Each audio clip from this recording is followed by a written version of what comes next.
Hi, and welcome to our Cozy Couch Conversations. I'm Tina. And I'm Jenna. And today we will be breathing into indoor fitness. Yay, because it's the fall right now and the weather outside is getting less appealing. Absolutely. It's getting cold. We've just lived through an atmospheric river. We did. We a still lot might of be. rain. Yeah. Yeah. So sometimes going outside for activity is just frankly not that appealing, not even possible depending on where you live. So we'd like to talk about ways to keep up your indoor activity and fitness level in a way that works for you. So, with this weather change, Tina, I'm wondering, could we not just lean into the hibernation and the cozy and the, Ooh. could we not? Well, we can get good sleep at night and be cozy then. Okay. All right. And we can stay in. Okay. But we've got to move. We do. Really got to move. We do, because if you don't use it, you lose it. The terrible thing about getting older in evolution, we should always be getting stronger, but we don't. No, we've got to do it. We've got to make it happen. Yeah. So we have an opportunity for you to make it happen right now. If you'd like to come into standing with us, if standing isn't in your wheelhouse, you can stay seated, but we do ask that you at least move your feet and maybe moving your hands as well. So while we do this cozy couch conversation, we're going to keep moving because the Canada's movement guidelines tell us that we should. Yeah, the physical activity guidelines, absolutely. So they are our guide to help us to know, how much movement should we be doing?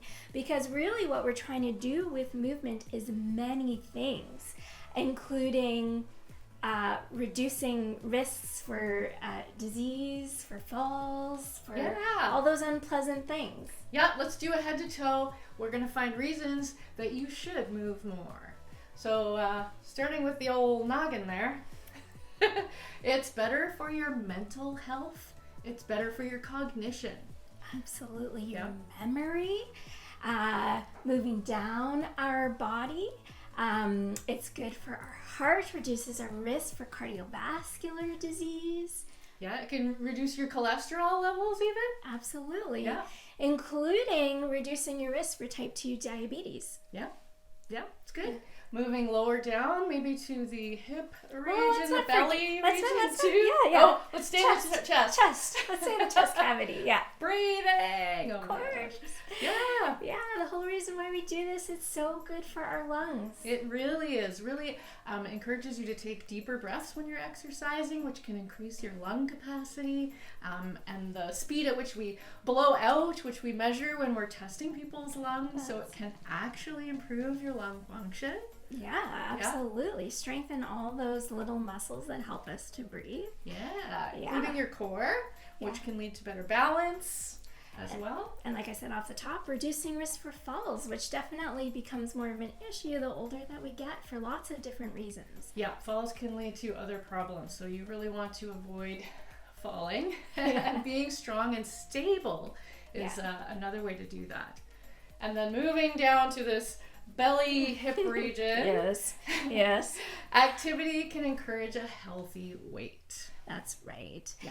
And that may even be if you're looking to lose a little bit of weight, but also if you're just looking to build your bones. Yes. And keep your bones strong. Yeah, even what we're doing right now, we're standing up. So we are doing a weight bearing activity and moving our feet. So we're transferring our weight from one leg to the other. So momentarily we're only standing on one leg and it will increase your bone density. Yeah. Absolutely. Yep. So there's so many reasons to move, and we got to look at what kind of movement should we be doing? How often? Before we move, we forgot a big one. Uh-oh. Also reduces your risk for certain cancers. Oh yeah.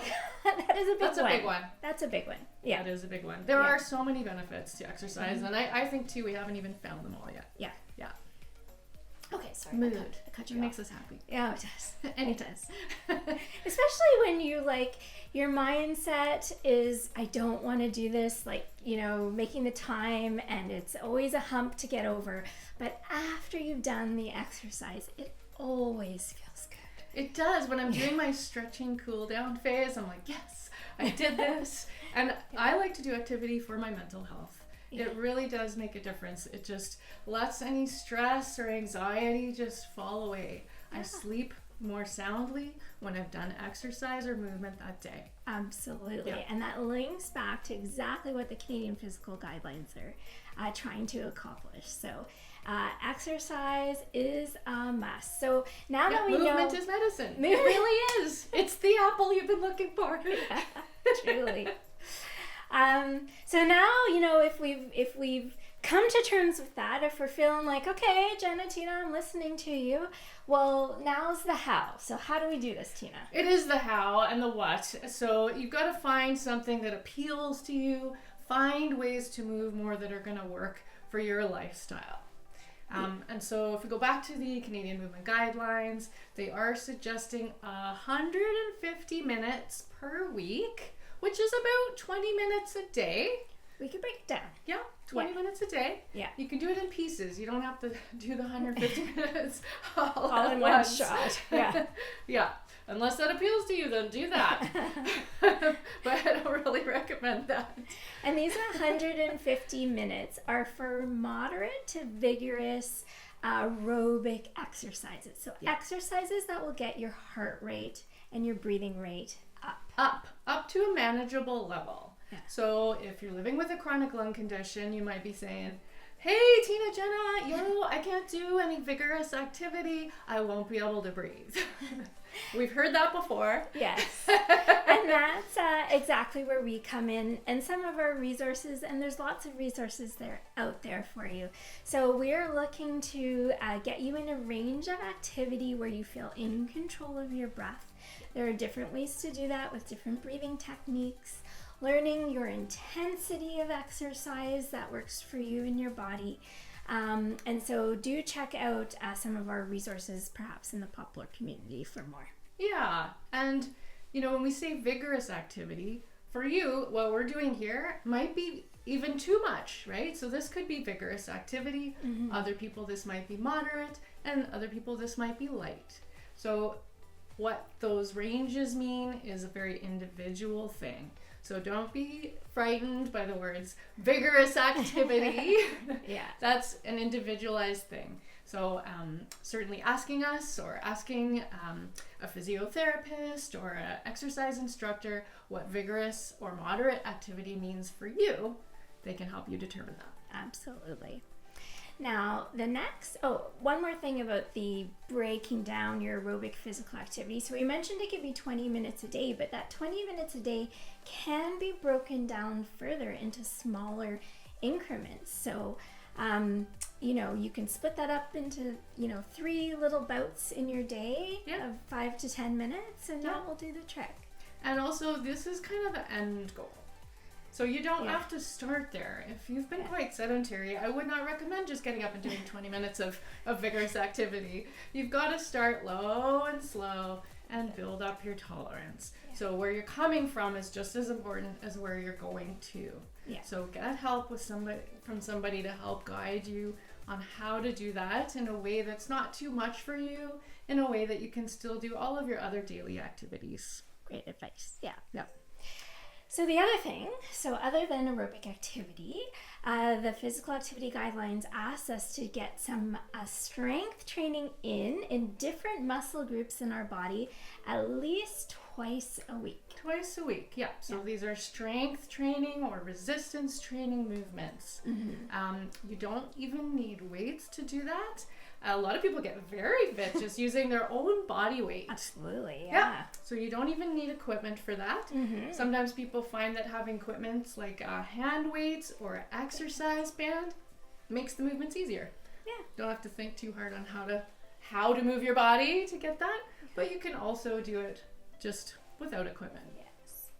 And if this is new for you, we do encourage guidance. So speaking to some professionals we mentioned earlier, just to make sure you're doing the movement correctly to prevent injury, targeting the right muscles, things like that. Yeah, targeting the main muscle groups in your legs, arms, and core. Yeah. So that's twice a week, resistance training. Yeah. 150 minutes a week of aerobic activity.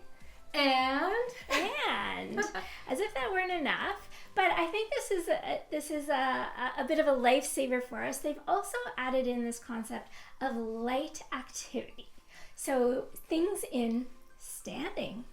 Things in standing. And Can actually, help, yeah. standing is considered light activity. Absolutely. So standing more, you're already on your way. That's it. Yep. Yeah. It could be doing this. Maybe this is light activity for you. If it is, join us now. Get your day's workout in right now.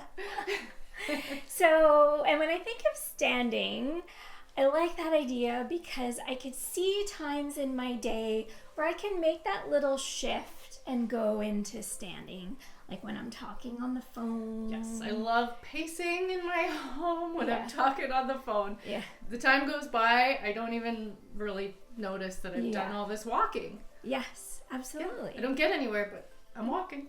Yeah. Yeah. Another one is meal prep in the kitchen is a Yeah. good one, and you can use the support of the counter as well. Yeah. Yeah. There's a lot of ways to increase your low level activity. Yeah. And that can make a big difference to your cardiovascular health and your aerobic capacity. Yes. And doing things like that actually makes it easier for you to do all of the other things you want to do in the day, because learning to be more active makes being active easier. You can keep up all those things that you love to do. Yeah. Now we should mention these guidelines that we've just mentioned have been for adults between the ages of 18 to 64.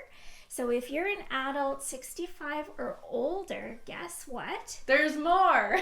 There's all those same things we mentioned, plus one more thing that becomes really important in your age group, and that is balance. Yes. Again, a falls prevention piece. Mm-hmm. So you want to practice your balance. Yeah. And you can get better with time, especially if you're working on things like building your core strength. That can make us more stable. Mm-hmm. But balancing exercises can be pretty fun. They're really fun. Yeah. They're nice self-challenge. Yeah. And they don't have to take very long either. They're actually pretty short exercises. So it's nice if you can do them next to a counter or a wall or even a chair. Back of a chair. Something you can hold on to when you get wobbly. Yeah.